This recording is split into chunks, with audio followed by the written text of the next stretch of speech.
ഈശോമിശിഹായ്ക്ക് സ്തുതിയായിരിക്കട്ടെ. ഇന്നത്തെ സുവിശേഷം ലൂക്കോസ് 6-ാം അധ്യായം 27 മുതൽ 36 വരെയുള്ള തിരുവചനങ്ങൾ. തള്ളിപ്പറഞ്ഞവനെ നെഞ്ചോട് ചേർത്ത് ഒറ്റിക്കൊടുത്തവനെ കൂടെ നിർത്തിയ തന്നെ പീഡിപ്പിച്ചവർക്ക് വേണ്ടി പ്രാർത്ഥിച്ച് തൻ്റെ നെഞ്ചിൽ കുന്തം കുത്തി ഇറക്കിയവൻ്റെ കണ്ണിൽ വെളിച്ചം നൽകിയ ഈശോമിശിഹ തിന്മയെ നന്മ കൊണ്ട് ജയിക്കാൻ ഈ സുവിശേഷം നമ്മോട് ആഹ്വാനം ചെയ്യുകയാണ്. സഹനത്തിൻ്റെ പരിമിതിയിലും വേദനയുടെ ഒറ്റപ്പെടലിൻ്റെ നടുവിൽ ശത്രുക്കളെ സ്നേഹിച്ച് കാണിച്ചു തന്ന ഈശോയുടെ മനോഹരമായ സന്ദേശമാണിത്. നീ നിൻ്റെ ശത്രുക്കളെ സ്നേഹിക്കണം. പക്ഷേ ശത്രുക്കളെ സ്നേഹിക്കാൻ പറയുമ്പോഴാണ് അവിടെ വലിയൊരു ബുദ്ധിമുട്ടും വേദനയും തുടങ്ങുന്നത്. എൻ്റെ ശത്രുവിനെ ഞാൻ എങ്ങനെ സ്നേഹിക്കണം? ഓരോ കുടുംബത്തിൻ്റെ ഉള്ളിൽ ഓരോ യുദ്ധകലഹങ്ങളുണ്ടെന്ന് നമുക്കറിയാം. എങ്ങനെ ഇത് ക്ഷമിക്കാൻ സാധിക്കും? പ്രിയപ്പെട്ടവരെ, സ്നേഹമുള്ളവരെ, ഈ കാലഘട്ടങ്ങളിൽ നമുക്ക് സ്നേഹിക്കാൻ പഠിക്കാം.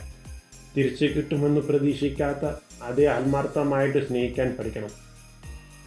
നമ്മുടെ ഭവനങ്ങളിൽ യുദ്ധകലഹത്തിൻ്റെ കാഹളങ്ങൾ മുഴങ്ങരുത്. സ്നേഹത്തിൻ്റെയും ക്ഷമയുടെയും കാരുണ്യത്തിൻ്റെയും ഇടങ്ങൾ ആകട്ടെ നമ്മുടെ ഭവനങ്ങളിൽ. അതിനായി ദൈവം നമ്മെ അനുഗ്രഹിക്കട്ടെ. ആമീൻ. എല്ലാവർക്കും എൻ്റെ ക്രിസ്മസ് പുതുവത്സര ആശംസകൾ.